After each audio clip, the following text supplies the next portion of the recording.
कैसी जो कहानी आज मैं आपको सुनाने वाला हूँ, मुझे लगता नहीं कि आप इसे पूरी सुन पाओगे, क्योंकि यह कहानी है ही इतनी डरावनी, है ही इतनी खौफनाक कि लोग इसे सुनने से भी डरते हैं। इतनी डरावनी आज की कहानी उस हॉस्टल की है जिसमें कुछ कमरे आज भी हमेशा के लिए बंद हैं। देखो, भारत में ऐसी बहुत सारी जगह है जो सालों से लोगों को डराती आ रही है, हॉन्ट करती आ रही है, लेकिन पुणे के कोथरूड में एक ऐसा हॉस्टल है जहाँ सिर्फ डर महसूस नहीं होता, वहाँ दिखता भी है।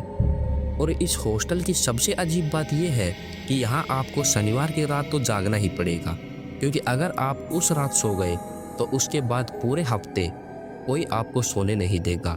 और ये बात वहाँ रहने वाली रिया से बेहतर कोई नहीं समझ सकता। लेकिन कहानी शुरू करने से पहले अगर आपको ऐसी ही रियल हॉरर स्टोरीज पसंद है तो सब्सक्राइब करें हमारे चैनल अनसुनी कहानियों को, क्योंकि यहाँ कहानियाँ सुनाई नहीं जाती बल्कि महसूस कराई जाती है। और अब ये कहानी शुरू करते हैं। दरअसल रिया उत्तर प्रदेश की रहने वाली एक लड़की थी और अच्छे मार्क्स के साथ उसका एडमिशन पुणे के एक कॉलेज में हुआ। नए शहर, नए लोग और एक नई शुरुआत उसकी ज़िंदगी की थी। रिया अपने मम्मी पापा के साथ पुणे आई और कोथरूड के एक प्राइवेट हॉस्टल में रहने लगी। सब कुछ बिल्कुल नॉर्मल था, ऐसा कुछ भी नहीं था। लेकिन पहले ही दिन कुछ अजीब हुआ। जब रिया रिसेप्शन पर पहुंची तो वहां पर एक बूढ़ी महिला बैठी थी और रिया ने उस बूढ़ी महिला से चाबी मांगी। तो पहले तो उस बूढ़ी महिला ने रिया को 2 सेकंड के लिए घूर के देखा और फिर उसको ड्रॉवर से निकालकर चाबी दे दी और जाते जाते बस इतना कहा कि शनिवार को तुम कमरे से बाहर मत निकलना। रिया ने हंसते हुए पूछा, क्यों, ऐसा क्या है? लेकिन इस बार उस बूढ़ी औरत ने रिया की आंखों में देखते हुए फिर से कहा कि वो सब मुझे नहीं पता, बस तुम शनिवार के दिन कमरे से बाहर मत निकलना। रात के 2 बज के चले जाए, उसके बाद तुम कमरे से बाहर निकल जाना, कुछ भी कर लेना, लेकिन 2 बजे से पहले तुम कमरे से बाहर मत निकलना, क्योंकि जो बाहर निकलते हैं वो पहले जैसे वापस नहीं आते। अब रिया को ये बात मजाक लगी और वो अपने कमरे में चली गई। उसकी रूममेट थी नेहा, और हैरानी की बात ये थी कि नेहा को भी पहले ही दिन बिल्कुल यही चेतावनी दी गई थी। अब रिया के मन में क्यूरियोसिटी बढ़ने लगी कि आखिरकार शनिवार को ऐसा क्या होता है। पर कुछ दिन सब नॉर्मल चला और फिर शनिवार आ गया। उस दिन रिया अपने दोस्तों के साथ बाहर चली गई, मस्ती पार्टी हंसी मजाक करने के लिए, और बिल्कुल उसे याद ही नहीं रहा कि आज शनिवार है।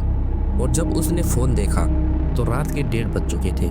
रिया जल्दी से हॉस्टल में पहुंची, लेकिन इस बार कुछ अलग था। हॉस्टल का गेट खुला हुआ था, रिसेप्शन बिल्कुल खाली था और पूरा हॉस्टल अजीब तरीके से शांत था। और जैसे ही वो अंदर गई, उसके कदमों की आवाज़ से पूरा कॉरिडोर गूंजने लगा और रिया दबे कदमों की आवाज़ से ऊपर चढ़ ही रही थी कि अचानक उसे ऊपर के पहले फ्लोर से पायल की आवाज़ आने लगी। अब रिया अचानक रुक गई और उसने सोचा कि इतनी रात को पायल की आवाज़ कहाँ से आ रही है। और रिया ने थोड़ी सी ऊपर जाकर देखा तो कॉरिडोर में एक औरत खड़ी थी, लाल साड़ी, खुले बाल और उसके हाथ में एक जलती हुई मोमबत्ती, और वो चलते हुए दूसरी तरफ जा रही थी। ये देखकर रिया बहुत डर गई और धीरे धीरे पीछे हटने लगी। लेकिन तभी वो औरत चलना शुरू करती है और रिया वापस नीचे ग्राउंड फ्लोर की तरफ आने लगती है। रिया भागने लगी, लेकिन तभी अचानक उसका पैर सीढ़ियों से फिसल जाता है और वो नीचे गिर जाती है। और वो पायल की आवाज़ रिया की तरफ तेजी से बढ़ रही होती है। रिया को ऐसा लगता है कि कोई उसकी तरफ तेजी से आ रहा है, और जब रिया पीछे मुड़कर देखती है तो वो औरत बिल्कुल उसके सामने खड़ी थी। उसका चेहरा आधा जला हुआ था और वो औरत धीरे से बोलती है, सोना मत। अब रिया को समझ में आ गया था कि ये कोई इंसान नहीं है, ये कोई जिंदा चीज़ नहीं है। लेकिन उस औरत की आवाज़ डरावनी नहीं थी, बल्कि एक चेतावनी जैसी थी। अगले ही पल रिया बेहोश हो गई और जब उसकी आंखें खुली तो सुबह हो चुकी थी और सारे लोग उसके पास खड़े थे। रिया ने डरते हुए पूछा, वो कौन थी, वो औरत कौन थी? तभी वही बूढ़ी रिसेप्शनिस्ट आगे आई और बोली, वो इस हॉस्टल की सबसे बड़ी सच्चाई है। सालों पहले यहाँ एक लड़की काम करती थी और शनिवार की रात वो सो गई थी और उसी रात इस हॉस्टल में आग लग गई थी। और जब तक वो जागी बहुत देर हो चुकी थी। उसने खुद को बचाने की बहुत कोशिश की, लेकिन वो जलकर मर गई।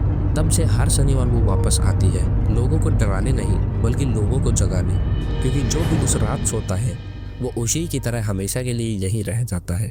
और अब अगला शनिवार तुम्हारा इंतजार कर रहा है।